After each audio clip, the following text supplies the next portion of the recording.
Is vidIQ even worth your time? I know you've probably seen a ton of the same ads I've seen touting how amazing vidIQ is. I looked at that and was like, I wonder if that's something I should use. So I did.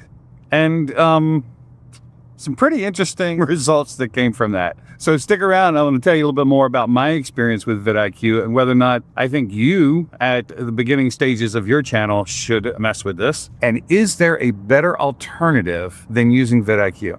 What is vidIQ? vidIQ is an online platform that makes a lot of promises.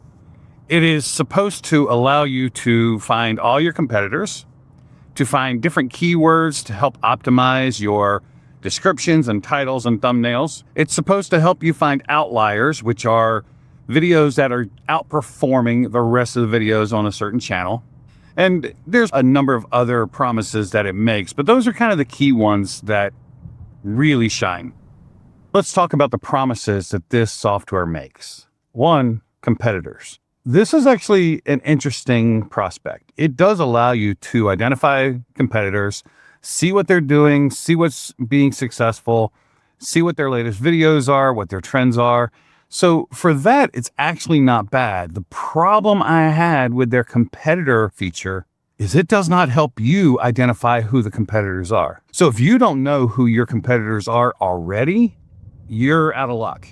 There's nothing in there that helps you identify who your competitor is. Now, maybe I missed something, but nothing that stood out at me that said, oh, this might be your ideal competitor. What I found was you had to do the research to figure out who your competitors are.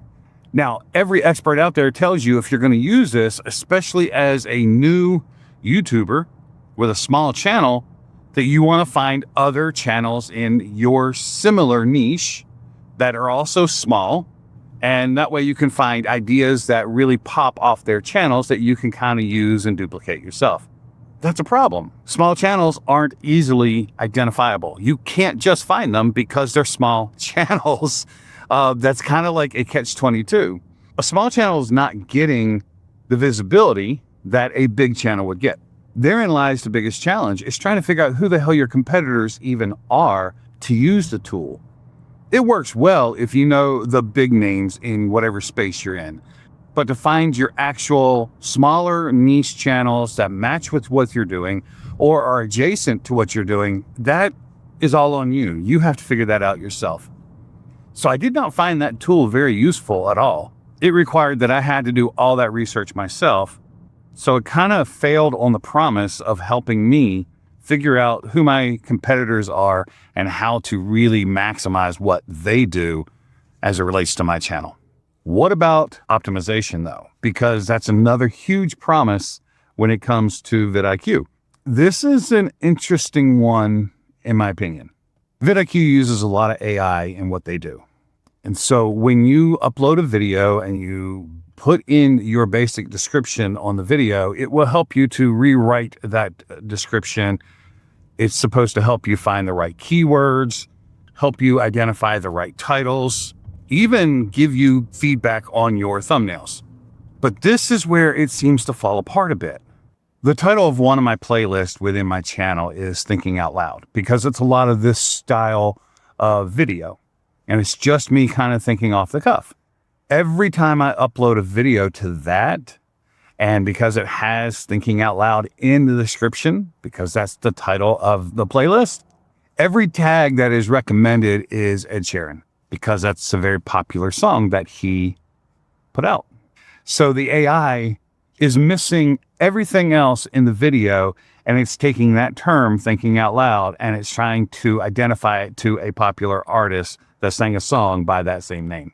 I don't know that that's that smart, because honestly, the descriptions that it would give me were basically taking what I put in there, trying to reword them, but they sounded like junk. I did not find that useful at all. The ability to find keywords that help elevate the SEO, just not there. And this is coming from a background of somebody that has done web development for years, knows SEO very, very well, and it just completely failed. That brings us to thumbnails, because title and thumbnail is like one of the most important things that we have in uploading our videos, right? We have to have good quality videos, but if we don't have a good thumbnail and a good title, nobody ever clicks on it, so it doesn't matter. So the promise here is that it will help you find and create the best thumbnails for your videos. Don't know that I found that, honestly. My best performing video by far has a thumbnail of me and a screenshot just pointing to my head. No words, no nothing, just that. And that has by far had the biggest curiosity loop along with the title, and it's been my most popular video yet. And vidIQ gave it a very low rating score and wanted me to redo it and put words in it and everything else. And most of my thumbnails have words in it, 3, 4 max, bright contrasting colors to make it just stand out, but they don't always perform that well. So it was very interesting that it's trying to make you follow a very specific formula. I don't know if the logic is ever so slightly outdated or if it just misses the nuances of what you're trying to do. Obviously, it's not catching the emotional perspective that the thumbnail is supposed to do, although it gives you all sorts of reasons in its rating of the thumbnail to tell you why it does what it does. But it wants me to completely redo my most successful video by changing the thumbnail and the title. I'm not so sure about that. When it comes to the title, as you're typing in your title, it will give you a score of your title. So I found that mildly useful. It did seem to help me get a little bit better thought on what works. I would play with the wording a little bit and it would give me a better score or lower score based on that. And in some cases that actually helped with creating a better title. But overall, I don't know that this really hit. But there is one area in which vidIQ actually was pretty impressive. That's in finding outliers, with a caveat. So hear me out. When you put in a search term or you're looking at a particular channel, it will give you the outliers, the videos on that channel or by that search term that are completely overperforming. And by that, let's say you have 1,000 subscribers. Most of the views of your videos get about 100, 150 views, but suddenly you have one that gets 1,000 views, 10,000 views. That's an outlier. The purpose of studying outliers is to figure out what that formula was that worked on that channel so that you can kind of replicate that for yourself. It would identify the outliers and it would tell you kind of with a percentage of how much of an outlier it was. So if it was a 10x or 100x, it really gave you some good clues as to how much of an outlier this video was. However, I found that the keyword search tool for that was really odd. I would put in as specific a term as I could think of, and very few videos would pop up. And most of the time, the videos that pop up really weren't related to the keywords that I was searching for. So I did a test dating for men over 40. And the ones that did come up, half of them were aimed at women over 40 dating men. So it really kind of did not hit what the search term was that I put in. That doesn't mean that there's not value in the outliers that are there. Like there may be formulas that you can pull from that. So I'm not saying that it's a complete waste of time, but it wasn't what I expected or hoped would happen. So what did I find for me? And is there a better alternative than using vidIQ? First, what I found out, what did or did not work for me when I looked at the wholesale value of everything that it promised, I don't think it brings enough value to the table. Perhaps when my channel evolves and grows, maybe it becomes a better tool because it seems like it's better suited for larger channels. But just starting out, I didn't find it to be that powerful. I didn't find it to be that intuitive, and I certainly didn't find it to be that helpful. Honestly, it was more frustrating than it was helpful. And it's not cheap. If it were like $3 or $4 a month, fine, whatever. Play with it here and there and see if you can pick something up. But when you're spending $25, $30 a month, I just didn't see the value in it. So I've canceled that subscription. Just not time for that yet. But what would be the better alternative? In my experience so far, ChatGPT. And let me tell you why. Because When I take my transcript and I upload the full transcript and I tell ChatGPT what the purpose of the video is, what the intention of the video is, what I want to do, and give it more of that tone and try and help prompt it properly, it can give you a number of variations of descriptions that work.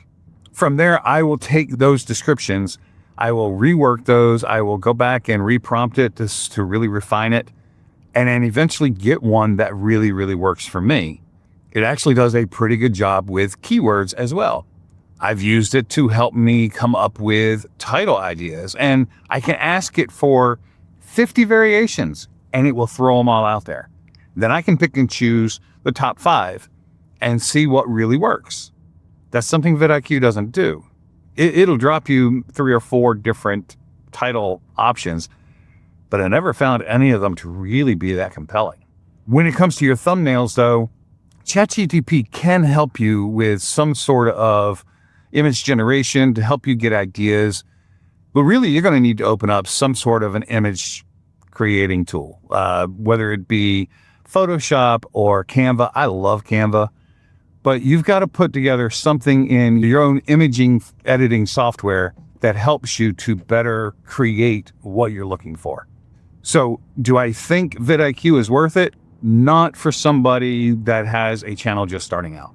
If you're new, you're not quite sure what you're doing, this is all brand new to you, honestly, this is not a tool that provides a shortcut. It has a big learning curve. I don't believe that it helps somebody at our level. I think it's aimed for somebody that has a much bigger audience and a bigger channel. So try it if you want.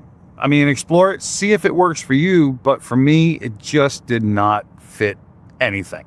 I didn't find the tools all that useful. If you want to know more about what I'm doing here on this channel, trying to help share with you my journey in learning YouTube, check out this next episode and we'll go from there. Have a great day.